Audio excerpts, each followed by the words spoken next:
Hey, kejap. Macam mana belanjawan 2024 ni belanjawan tertinggi dalam sejarah Malaysia, iaitu sebanyak 393.8 bilion tu. Akan tetapi, macam mana pula defisit boleh berkurang ah? Sejak 2-3 hari lepas saya dihujani oleh soalan-soalan macam ni lah. Ramai orang tanya saya dan tak kurang juga orang PM saya tanya, "Bang, macam mana belanjawan ni belanjawan terbesar? Jadi kerajaan pun berbelanja sangat tinggi bang. Tapi macam mana defisit tu boleh berkurang bang?" Okey, first kali untuk korang yang mungkin masih tak tahu lagi apa maksud defisit tu. Defisit tu bermaksud apabila hasil kerajaan ditolakkan dengan perbelanjaan kerajaan. Kalaulah perbelanjaan kerajaan tu lebih tinggi daripada hasil, so itu yang kita panggil sebagai defisit. Macam mana kerajaan nak menampung perbelanjaan tu? Jadi jawabnya kerajaan terpaksa berhutang lah. Jadi saya nak share dengan korang sikit. Ini adalah trend kita punya defisit daripada tahun 2020, 2021 dan juga sampai 2022 lah. Of course kita tahulah semasa economic crisis, kerajaan kena berbelanja lebih, dan sebab tu kalau korang tengok kita punya defisit tu agak teruk lah Dan pada tahun 2022 kat sini guys, defisit lebih kurang 5.5% macam tu lah. Jadi dalam belanjawan kali ni, dia aim untuk turunkan defisit tu kepada 4.3%. Jadi sekitar ni lah macam tu. So korang tengok daripada sini dia bergerak turun. Nanti pergi kepada 4.3% lah. Jadi dalam video ni saya nak share dengan korang lah, what is the rationale kerajaan boleh meningkatkan perbelanjaan tapi dia kurangkan jumlah defisit tu.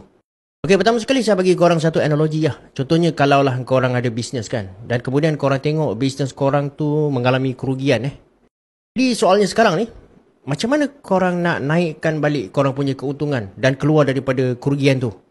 Jadi basically ada dua perkara lah yang korang kena buat. Nombor satu, of course korang kena tambahkan hasil. Dan yang kedua, korang kena turunkan korang punya cost. Macam mana korang nak turunkan kos? Korang kena laksanakan penjimatan lah. Mana-mana expenses yang korang fikir korang boleh jimatkan, korang kena turunkan. Jadi bila korang naikkan korang punya hasil, lakukan penjimatan, boleh naik tak korang punya untung tu? Basically jawapannya ada dekat situ. So sama juga dalam konsep belanjawan 2024 ni. Nombor satu, of course dia kena fokus untuk naikkan hasil. Dan yang kedua, dia orang kena cut off unnecessary expenses.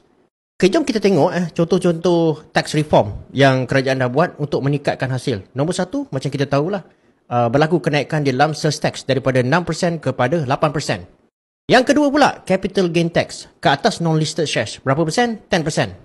Dan lepas tu, ada luxury goods ataupun cukai barang mewah di antara 5% sehingga 10%. Boleh tak tax reform ni meningkatkan hasil kerajaan? Of course, jawapannya sudah tentu boleh. Jadi kita tengok cukai perkhidmatan. Peningkatan daripada 6% kepada 8% dalam cukai perkhidmatan ni, kalau kita tengok kita refer balik kepada tinjauan fiskal dan anggaran hasil kerajaan persekutuan 2024, peningkatan di dalam 2% tu dia boleh meningkatkan hasil kerajaan sebanyak 5.5 bilion. Okay, that is the part di mana dia orang naikkan revenue tu. Sekarang kita pergi pada pula macam mana dia orang turunkan kos. Of course, untuk kita tengok dari segi penurunan ataupun penjimatan perbelanjaan kerajaan ni dari segi rasionalisasi subsidi. Contoh, petrol bersasar, diesel bersasar. Okey, lepas tu apungan harga ayam, for example. Ini dijangka akan menjimatkan perbelanjaan kerajaan sebanyak 30 bilion.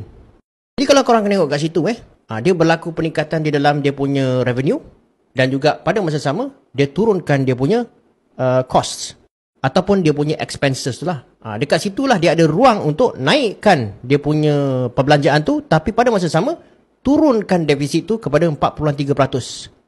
Alright guys, daripada video ni saya harap korang dapat belajar sesuatu bagaimana dalam belanjawan 2024 ni kerajaan berjaya menambahkan diorang punya perbelanjaan dan pada masa sama menurunkan kadar defisit tu. Macam biasa, jangan lupa bagi saya satu like, sharekan video ni.